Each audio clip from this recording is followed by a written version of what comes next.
ꯅꯣꯡꯃꯒꯤ ꯑꯄꯨꯟꯕ ꯃꯤꯑꯣꯏ ꯇꯔꯦꯠꯅ ꯁꯥꯕ ꯃꯤꯑꯣꯏ ꯑꯃꯅ ꯑꯩꯈꯣꯏꯒꯤ ꯇꯤꯝ ꯑꯃꯅ ꯃꯔꯨꯑꯣꯏꯅ ꯑꯩꯈꯣꯏ ꯋꯨꯃꯦꯟ ꯐ꯭ꯔꯟꯠꯀꯤ ꯀꯟꯚꯦꯅꯔ ꯑꯃꯗꯤ ꯁ꯭ꯇꯨꯗꯦꯟꯠꯁ ꯐ꯭ꯔꯟꯠꯀꯤ ꯔꯤꯄ꯭ꯔꯖꯦꯟꯇꯦꯇꯤꯚ ꯌꯥꯎꯅ ꯅꯣꯡꯃꯒꯤ ꯑꯄꯨꯟꯕ ꯃꯤꯑꯣꯏ ꯇꯔꯦꯠꯅ ꯉꯁꯤ ꯃꯅꯤꯄꯨꯔꯒꯤ ꯅꯧꯅ ꯒꯕꯔꯅꯔꯒꯤ ꯆꯥꯔꯖ ꯄꯨꯔꯒ ꯂꯥꯛꯈꯤꯕ ꯑꯩꯈꯣꯏꯒꯤ ꯁ꯭ꯔꯤ ꯑꯖꯦ ꯀꯨꯃꯥꯔ ꯚꯜꯂꯥꯒ ꯑꯩꯈꯣꯏ ꯆꯥꯎꯔꯥꯛꯅ ꯃꯤꯅꯤꯠ 10 ꯈꯔ ꯍꯦꯟꯕ ꯐꯝꯃꯤꯟꯅꯗꯨꯅ ꯑꯩꯈꯣꯏ ꯃꯅꯤꯄꯨꯔꯗ ꯍꯧꯖꯤꯛ ꯑꯣꯏꯔꯛꯏꯕ ꯀ꯭ꯔꯥꯏꯁꯤꯁ ꯁꯤꯆꯨꯋꯦꯁꯟꯁꯤꯒꯤ ꯃꯥꯒꯤ ꯆꯞ ꯆꯥꯕ ꯑꯟꯗꯔꯁꯇꯦꯟꯗꯤꯡ ꯑꯃ ꯂꯩꯃꯤꯟꯅꯕ ꯉꯝꯅꯅꯕ ꯃꯁꯥꯒꯤ ꯃꯐꯝꯗ ꯑꯩꯈꯣꯏ ꯄꯦꯖ 3 ꯄꯥꯟꯕ ꯃꯦꯃꯣꯔꯦꯟꯗꯝ ꯑꯃꯁꯨ ꯄꯤꯖꯔꯝꯕꯒ ꯂꯣꯏꯅꯅ ꯃꯔꯨꯑꯣꯏꯕ ꯏꯁꯨꯁꯤꯡꯗ ꯑꯩꯈꯣꯏ ꯋꯥꯐꯝ ꯈꯔ ꯑꯩꯈꯣꯏ ꯋꯥꯔꯤ ꯁꯥꯟꯅꯔꯦ ꯏꯍꯥꯟ ꯍꯥꯟꯕꯗ ꯑꯩꯈꯣꯏꯅ ꯍꯥꯏꯖꯕꯁꯤ ꯑꯣꯅꯔꯦꯕꯜ ꯒꯕꯔꯅꯔꯅ मागी हजिक लेरिङै मतमसिदा ऑलरेडी मियामना इहुत खल्लगा लेरिबा अखोगी स्टेट असेंबली सिगी मागी पॉपुलर इलेक्टेड गवर्नमेंट अमा अकनबा मतम अमगी मनुंगदा अथुबदा लेंगाक अमा सेंबिदुना हाइब लेंगाक अदुदा स्टेट की एडमिनिस्ट्रेशन असि सिनननबगी इनिशिएटिव लौबियु हाइबा वाफमसि यान हामदा थमजरमे अनि सुबदा हजि ओरेबा फिबम सिदा अखोई जंग मिथाइ नाइबा दी मेटे गवर्नमेंट अदु अदान पंगाई दा हाइदना तौरम मैम दो मधु हजिक लेरिङै महागना अकंगनबा यामना तेनबा सस्पेंडेड एनिमेशन की मतम असिगी मनुंगदा गवर्नर अमा ओइना महागना इंडिया की प्रेसिडेंट की बहुत सिलगा माना चार्ज लौरिङै मतम सिदा लॉ एंड ऑर्डर सी रिस्टोर तौबा ngамदनबा नॉर्मल सी पुरक ngамदनबा मथौ ताबा थबकसिंग लौखत्बियु हाइबा प्रपोजल सिंग अदु मागी मफमदा थमजरमे अहम सुबदा अखोगी सस्पेंशन ऑफ ऑपरेशन एग्रीमेंट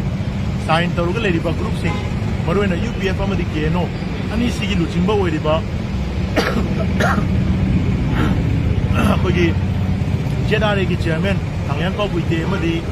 केनो की प्रेसिडेंट अखोगी पीएस हॉकिप हाइबा मिसक अनिमक से फॉरेनर नि मखोय अनिमकी रिकॉर्ड असि अमना म्यांमार की सोमनाथ टेक की लागा नागालैंड सेटल तौबनी कोना मणिपुर लाकबनी अमना बर्मा दा म्यांमार की पार्लियामेंट एमपी ओइरमनी अदुगा इंडिया दा मणिपुर दा कोना चंगागा लेगिबनी अदुगा मा मसाना गवर्नर मसाना होम सेक्रेटरी ओइरिङै मतमदा मणिपुर की चीफ सेक्रेटरी दा थारखिबा लेटर मरुएना थांगयान पाउगुइते की मागी रिकॉर्ड की मतंगदा 1990 दा एमपी ओइरमगा 93 दा इंडिया दा चेलागा मणिपुर दा कमाइना 1994 दा फॉरेन पासपोर्ट पाइरमिनो हाइना वाहं हंगगा थारखिबा चेदो अखोइदसु कॉपी लेजै अना असिगुम्बा फॉरेनर सिंह खुलाई पाइबा फॉरेनर सिंहना इंडिया मनुंगदा पुशलागा लागांदा इंडिया गवर्नमेंट मखोइगा पीस टॉक तौरगा मणिपुर की लेबाक लम मसिगी मनुंगदा मखोइगी केम साबा मोइदा पैसा पिरगा लेहन बसे मसी करम मीडियम दगे कमाइना चुम्मे हाइदनो मसी मीडियम संगकांदा मसी मायोदा सब साबा थबक पाइथत बियो हाइबा वाफम सिंगसु बै थमजरमे होम सुबदा अखोइगी हौजे अखोइगी मांगदा तादना लेरिबा ओपियम पॉपी प्लांटेशन की पक्कना चथरिबा कोरसे मसी नार्को टेररिज्म की मयक लारबा खुदमनी नार्को टेररिज्म की मयक लारबा खुदम की पार्ट अमनी अखोइगी स्टेट असि पॉलिटिक्स मोइना कंट्रोल तौसनख्रिबा स्टेट असि लॉ एंड ऑर्डर डिस्टेबलाइज तौरिसे मसी नार्को टेररिज्म की चप चाबा मदुगी डेफिनेशन दो फुलफिल तौरबनी अदुना कॉपी थाबदा यावरिबा ड्रग ललोनबदा यावरिबा खुलाई पाइबा आर्म ग्रुप टेररिस्ट ग्रुप मयामसे मखोइगी मथक्ता मणिपुर गवर्नमेंट अमदि इंडिया गवर्नमेंट चप चाबा थबक लोखत्पगी तंगाई फुदब लई हाइबा वाफम सि जरमगलोनना हाइरिबा अखोइगी इंडिया की ओइना लेरिबा अखोइगी एनडीपीएस की एक असे याम सोली मधु सोनबना मरम ओइरकांदा खा नोपो एशिया की साउथ ईस्ट एशिया की दुंगलबा तोंगान तोंगान लेबाक सिंगदी गोल्डन ट्रायंगल की मखादा लेरिबा लेबाक सिंग असिदी ग्राम 10 की मथक्ते हेक फाव मतमदा death penalty P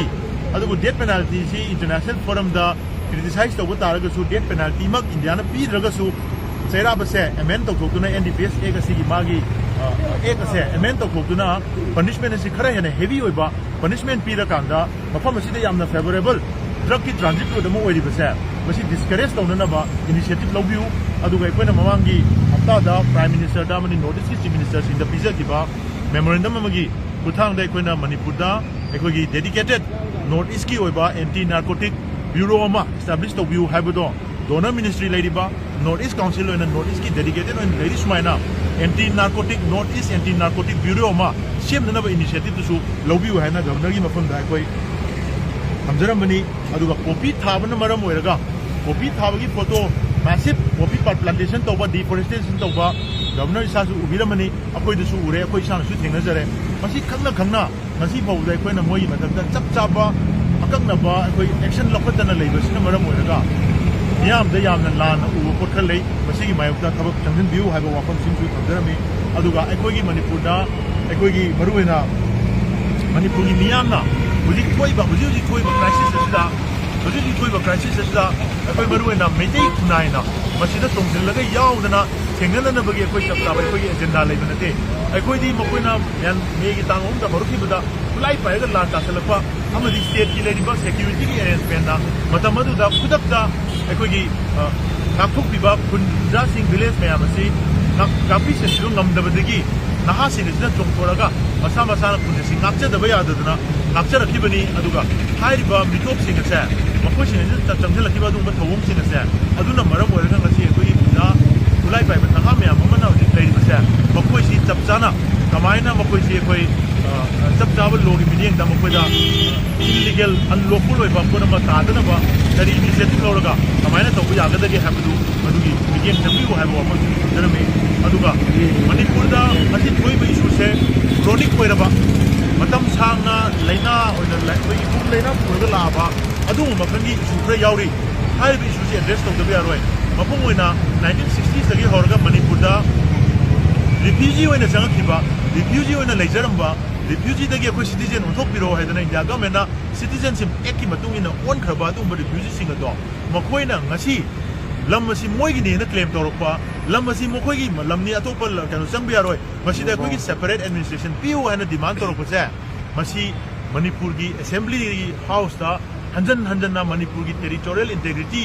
kahen bi yaroi masi kai dana ba manipur gi house na akoi ware lowi hadana ware kayara khan low khaba ware basi gi mayokta separate administration piu hana demand tori basa masi india gi medium da anti national oiram da taraga su manipur gi medium da anti state ni ar masi gi bapor se encourage tawum thokte masi discourage tawdabni haibu wafam si koi samjarami aduga kon bada koi gi apna haijabasi tielaba hojik suspended animation gi tenure si gi manung sida koi gi honorable governor na charge puri gi matam sida miyam asida su president rule gi yamna traumatic of experience miyam ama lei gi banina miyam da kodang kusaung na balang tak na ba adu report miyam ama lei adu hari report se inak phatha binan na bai dongta governor na formal ekoi miyam da ekoi message adok bidana yaraga di ekoi press meet pogo tobira kanda manipur miyam da nakal prima ki lei miyam sida achumba asenba judicial ko wapam se aduga pai bi ngai matam sida president na isada ko governor da phausinai matam sida lopat bigada ba tangai phadaba significant oiba initiative sing do miyam da movement bi boina pau tam yu haiba wapam se